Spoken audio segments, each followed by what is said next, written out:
Hi viewers, welcome to our channel. ప్రస్తుతం మనతో పాటు దాము బాలాజీ గారు సీనియర్ జర్నలిస్ట్ ఉన్నారు. వారితో ఒకసారి మాట్లాడదాం. సార్ నమస్కారం సార్. నమస్తే. సార్, అవినాష్ రెడ్డికి సుప్రీంకోర్టులో షాక్ తగిలింది అని ఆంధ్రప్రదేశ్ గవర్నమెంట్ ఈయనకు అగెనిస్ట్గా ఒక అఫిడవిట్ సుప్రీంకోర్టులో వేసిందని చెప్పేసి వార్తలు వినిపిస్తున్నాయి సార్. మరి ఏంటి ఈ అఫిడవిట్, దీంట్లో ఏముంది, దీనివల్ల అవినాష్ రెడ్డి చిక్కుల్లో పడే అవకాశం ఉందా సార్? అవినాష్ రెడ్డికి వివేకానంద రెడ్డి కేసులో అవినాష్ రెడ్డికి ఒక షాక్ అయితే తగిలిందని చెప్పుకోవచ్చు. ఎందుకంటే అవినాష్ రెడ్డి దీంట్లో ఏ8గా ఉన్నాడు, అక్యూజన్ నెంబర్ 8గా ఉన్నాడు. ఎర్రగంగిరెడ్డి, తర్వాత సునీల్ యాదవ్, మూడోది ఉమాశంకర్ రెడ్డి, 4 దస్తగిరి, 5 దేవిరెడ్డి శివశంకర్ రెడ్డి, 6 గజ్జల ఉదయ్ కుమార్ రెడ్డి, 7 వైఎస్ భాస్కర్ రెడ్డి, 8 అవినాష్ రెడ్డి. అవినాష్ రెడ్డి వాళ్ళ నాన్న భాస్కర్ రెడ్డి, అవినాష్ రెడ్డికి భాస్కర్ రెడ్డికి ముఖ్య అనుచరుడు దేవిరెడ్డి శివశంకర్ రెడ్డి, వీళ్ళ బంధువు గజ్జల ఉదయ్ కుమార్ రెడ్డి. వీళ్ళు ఒక పద్ధతి అయితే, మిగతా ఫస్ట్ 4 యాక్చువల్గా చంపిన వాళ్ళు. అంటే ఎర్రగంగిరెడ్డి, సునీల్ యాదవ్, దస్తగిరి, వీళ్ళ 4 ఏమో చంపారు. వీళ్ళని చంపడానికి ప్రేరేపించిన వాళ్ళు, దీని వెనక ఉన్నవాళ్ళు మిగతా 4. ఎవరు? దేవిరెడ్డి శివశంకర్ రెడ్డి. ఈయన ఒకప్పుడు ఎమ్మెల్సీగా కూడా పోటీ చేయాలనుకున్నాడు. సో ఆయన భాస్కర్ రెడ్డికి, అవినాష్ రెడ్డికి ప్రధాన అంచాడు. మిగతా గజ్జల ఉదయ్ కుమార్ రెడ్డి కూడా వీళ్ళ బంధువు అనమాట. సో వీళ్ళ 4 మీద కేసు అయితే ఉంది. కానీ తెలుగుదేశం వాళ్ళు అయితే ఇదంతా జగనే చేయించాడన్న ఆరోపణ చేస్తున్నారు. ఈవెన్ ఇటు సునీతారెడ్డి కానీ, ఇటు షర్మిల కూడా అదే ఆరోపణలు చేస్తున్నారు. సో దీంట్లో ఏమైందంటే, మొదట సిట్టు వేశారు. తెలుగుదేశం పీరియడ్లో ఒక సిట్టు, తర్వాత జగన్ పీరియడ్లో ఒక సిట్ వేశారు. దాని తర్వాత తెలుగుదేశం పీరియడ్లో ఇది జరిగింది. యాక్చువల్గా 2019 మార్చి 14th అర్ధరాత్రి దాటిన తర్వాత 15th అనుకోవచ్చు మనం టెక్నికల్గా. సో 15th జరిగితే అప్పుడు జగన్ ఏమో సిబిఐని వేయాలని ఇచ్చేసాడు. అప్పుడు చంద్రబాబు ఏమో సిబిఐకి పర్మిషన్ ఇవ్వకుండా పెట్టుకున్నాడు. సిబిఐ అప్పుడు ఈనాడు లాంటివి కూడా కుక్క తోకని చంద్రబాబు కట్ చేస్తున్నట్టు, కుక్క సిబిఐ అన్నట్టు, మా ఇంట్లోకి వస్తే నేను ఊరుకుంటానా అని ఒక శ్రీధర్ కార్టూన్ కూడా వేశాడు. సో అప్పుడేమో చంద్రబాబు సిబిఐని రానిలేదు, జగన్ ఏమో డిమాండ్ చేశాడు. తర్వాత ఏమైంది, జగన్ గవర్నమెంట్ వచ్చినాకేమో సిబిఐని రావాలని జగన్ కోరలేదు, చంద్రబాబు కోరాడు మళ్ళీ రివర్స్లో. సో మన రాజకీయాలు అలాగే ఉంటాయి. సునీతది కూడా ఫస్ట్ ఏమో చంద్రబాబే చంపించాడు అన్నట్టు సునీత ఆరోపించింది. దాని తర్వాత సునీత రివర్స్ తిరిగి జగనే చంపించాడని తిరిగింది. ఇవన్నీ ఇది రాజకీయంగా ఒక పక్క జరుగుతుంది, కోర్టులో ఇంకొక పక్క జరుగుతుంది. కోర్టులో ఏమైంది, దీనికి ఐఓగా ఉంటున్న, ఐఓ అంటే ఇన్వెస్టిగేటివ్ ఆఫీసర్గా ఉంటున్న సిబిఐ ఎంటర్ అయిన తర్వాత రామ్ సింగ్ సిబిఐ ఎంటర్ అయింది. దాని తర్వాత అక్కడ కోర్టులో పక్షపాతంగా ఉండొచ్చు అని చెప్పి తెలంగాణ హైకోర్టుకు కూడా షిఫ్ట్ అయింది కేసు సునీత పోరాటం మేరకి. దీని తర్వాత అనేక ఆరోపణలు వచ్చాయి. ప్రధానంగా ఏంటంటే, రామ్ సింగ్ మీద వైసీపీ ఆరోపణలు తీవ్రంగా చేసింది. అది సుప్రీంకోర్టులో కూడా ఇదైంది. సుప్రీంకోర్టు కూడా రామ్ సింగ్ సరిగా చేయట్లేదు, రామ్ సింగ్ని మార్చండి అని ఐఓగా సుప్రీంకోర్టు చెప్పింది. అప్పట్లో రామ్ సింగ్ని మార్చారు. అంటే రామ్ సింగ్ మీద వైసీపీ వాళ్ళు, ఈ ముద్దాయిలు చాలామంది విమర్శలు చేశాడు. ఎర్రగంగిరెడ్డి కావచ్చు, సునీల్ యాదవ్ కూడా కోర్టుకు వెళ్ళాడు. దాని తర్వాత ఎర్రగంగిరెడ్డి కూడా నా వేళ్ళు ఇప్పటికి కూడా చక్కగా రాలేదు, అంత తీవ్రంగా కొట్టారన్నాడు. సునీల్ యాదవ్ కొట్టారన్నారు. తర్వాత పిఏ కృష్ణారెడ్డి, ఎవరు వివేకానంద రెడ్డి పిఏ కృష్ణారెడ్డి కూడా నన్ను తీవ్రంగా కొట్టారు 4 రోజుల పాటు అని చెప్పారు. అట్లాగే ప్రధాన సాక్షిగా ఉంటున్న వాచ్మెన్ రంగయ్య కూడా నన్ను, అతనికైతే ఎక్కడికి తీసుకెళ్లారో కూడా తెలియదు, గుజరాత్ అని చెప్పాడు. అతను బీహార్ అంటాడు, గుజరాత్ అంటాడు. అలాగే అప్పటి నుంచి నాకు మతిమరుపు కూడా వచ్చింది, మైండ్ కూడా డిస్టర్బ్ అయిపోయిందని కూడా అతను కూడా చెప్పాడు. ఇలాగే రామ్ సింగ్ మీద కోర్టులో కేసులు ఉన్నాయి, విమర్శలు వైసీపీ నుంచి ఉన్నాయి. ఈ నేపథ్యం ఎందుకు చెప్తున్నానంటే, ఈ కేసు విచిత్రాలలో ఇప్పుడు ఒక విచిత్రం చోటు చేసుకుంది.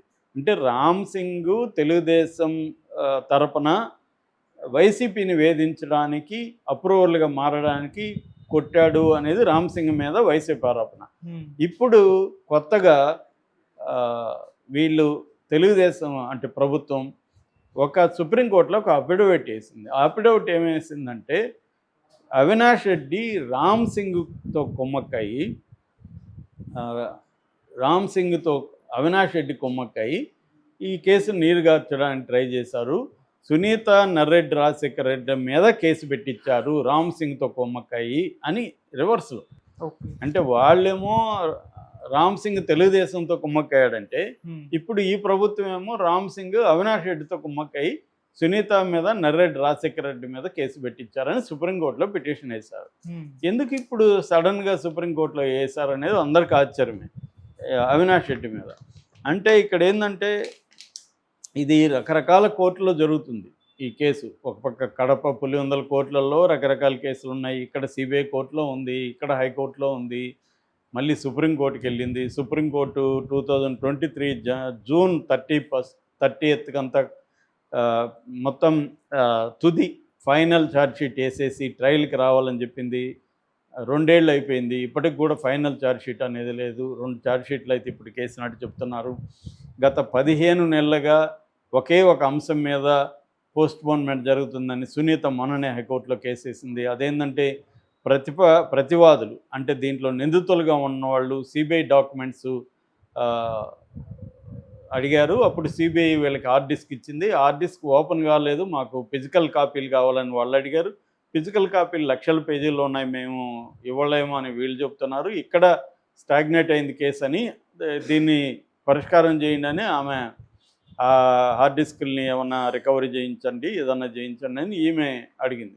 అది విచిత్రమే. ఇప్పుడు ఒక హార్డ్ డిస్క్లో ఇస్తే హార్డ్ డిస్క్లు పాడైతే వేరే హార్డ్ డిస్క్లు ఇవ్వచ్చు కదా అనేది మనలాంటి కామన్ సెన్స్ అప్పగించే వాళ్ళకి వస్తుంది. మరి మనకు లోతుల విషయం తెలియదు కానీ వేరేది ఇవ్వచ్చు కదా, బ్యాకప్ ఉంటుంది కదా వీళ్ళ దగ్గర అనేది ఉంది. మామూలుగా ఇవాళ ఎవరైనా కూడా బ్యాకప్లు పెట్టుకుంటారు కదా, లేకుండా ఇచ్చారు కదా వీళ్ళ దగ్గర కూడా ఉంటుంది కదా అనేది. మరి ఏం జరిగిందో తెలియదు, అక్కడైతే పెండింగ్లో ఉంది. ఈ కాంటెక్స్ట్లో సడన్గా వీళ్ళు వెళ్ళి రామ్ సింగ్ ద్వారా నర్రెడ్డి రాజశేఖర రెడ్డి అంటే సునీత మొగుడు మీద రాంగ్ కేసు పెట్టారు. అప్పట్లో ఐఓగా ఉన్న రాజును బెదిరించారు. అట్లాగే ఏఎస్పీ రాజేశ్వర రెడ్డి, రామకృష్ణారెడ్డి అవినాష్ రెడ్డికి మద్దతుగా నిలబడ్డారు అని ఇప్పుడు కేసు వేశారు. అంటే ముందు నుంచి కూడా అవినాష్ రెడ్డిని అరెస్ట్ చేయించాలన్న ఒక ఇదైతే తెలుగుదేశం కూటమిలో కానీ ఇటు సునీత కానీ ట్రై చేస్తున్నారు. అప్పట్లో మనకు కానీ చూస్తే అవినాష్ రెడ్డి మదర్ కర్నూలులో హాస్పిటల్లో చేరినప్పుడు పెద్ద ఎత్తున సిబిఐ వెళ్ళి ఆయన అరెస్ట్ చేయడానికి ఒక 2 రోజులు డ్రామా నడిచింది. అక్కడ స్టేట్ పోలీసు వాళ్ళని రానిలేదు అని నడిచింది. సిబిఐ అనుకుంటే స్టేట్ పోలీసులు ఆగుతారా అన్న ఒక చర్చ నడిచింది. ఏదేమైనా ఆ తర్వాత ఈయన కోర్టుకి వెళ్ళాడు, విచారణకు వెళ్లకుండా ఆ డ్రామా కొద్ది రోజులు నడిచింది. తర్వాత కోర్టుకి వెళ్ళాడు, కోర్టు అవినాష్ రెడ్డికి బెయిల్ ఇచ్చేసింది.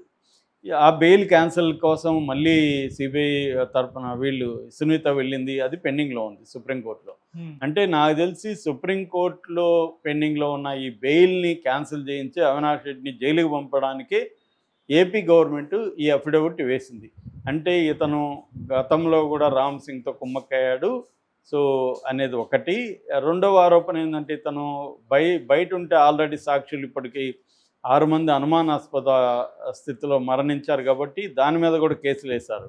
ఈ సాక్షుల మీద సిట్టు కూడా వేసింది.